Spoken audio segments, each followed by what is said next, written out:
Anarchy is ruling in some major cities across the United States, at least according to President Trump, and he's now threatening to do something about it. So the three cities he has singled out: Seattle, Portland, we know that's not shocking. Actually, Seattle and Portland, he's been very outspoken about, and New York City. He says that the authorities there in those three cities have allowed protests to continue, and that, in his words, this is anarchy, and he is going to do something about it, which is to pull federal funding from those three cities. All cities run by Democrats. He is making politics the operative issue here, saying that to the point where he's even saying that if you don't count the Democratic states, COVID's much lower. Why wouldn't you? I mean, this makes no sense, but he has been doing this for the last month.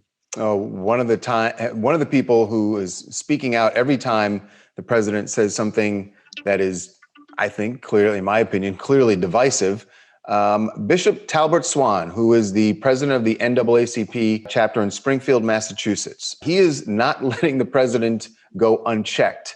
But that, of course, has brought him some backlash as well. So joining us right now to talk about this latest move by the president is Bishop Talbert Swan. Bishop, welcome to TMZ Live. Hi, Bishop. Thanks for having me. How y'all doing? We're good. We're good. We're good. So your take on this threat to pull funding from three major cities, federal funding from three major cities? This is a typical tactic of the most divisive, polarizing figure in America of the 21st century, that anytime you don't walk in lockstep with his agenda, he threatens to either leash law enforcement on you or to pull funding from you. These are American cities. It was Barack Obama, if you remember back in 2004, who said we're not made up of red states and blue states.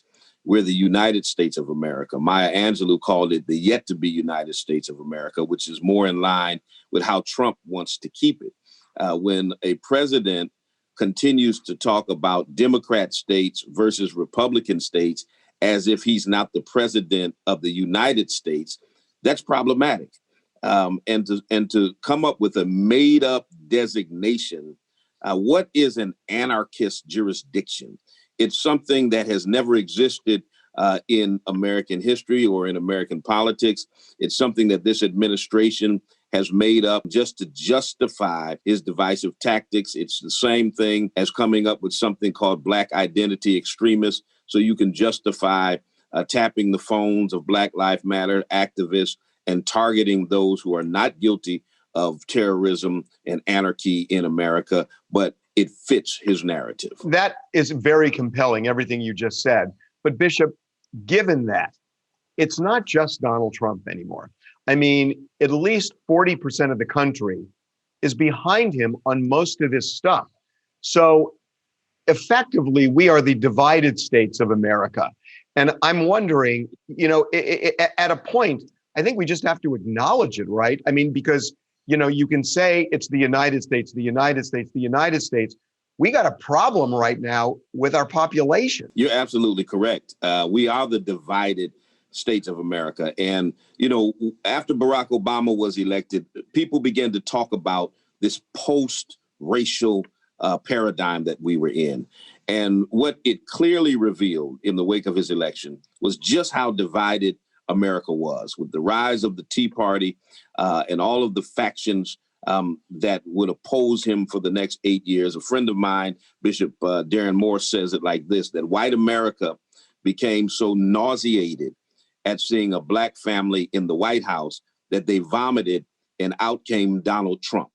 And you're right, 40% of America walks in lockstep with what this man does. And they do it without shame. The racism and bigotry that was covert in the past, that was on the sly, is now overt and in your face. And this making America great again is, in essence, making America white again. Bishop, we're about out of time. I wondered if I could get a quick take from you on something. This is, in my lifetime, I cannot think of more important things that have happened all at once. You've got coronavirus, a collapsed economy. You've got profound social injustice, and now all of a sudden, abortion reignites in a big way with the Supreme Court. Americans typically don't multitask with issues very well. They tend to focus on one. Are you concerned that you're being pushed onto page 2 or 3 a little bit because of coronavirus, and especially because of what's going on with the Supreme Court and abortion right now? Yeah, I mean, this is unprecedented times that so many critical issues are facing the nation at one time. Now, for Black America, we're kind of used to multitasking because we're dealing with health disparities and the criminal injustice system and all of the things that America has thrown at us simultaneously. But as a general population, we don't do well with dealing with so many critical issues at one time. And so this is a time where we need to galvanize. People need to come together to try to deal with each one of these individual issues, because the reality is coronavirus isn't going anywhere anytime soon. Our economy is down. It's not recovering at any rate that it should be at this time. And this looming threat of possibly having a Supreme Court that will attack every civil right gain that has been made in the last 100 years is very concerning. And so, as a man of faith, I'm praying that America can come together and address these issues to the betterment of its citizens. That's what we all need. Well, really appreciate Praying with you, having you on, Bishop. Really appreciate the time. Thanks for having me. Appreciate you.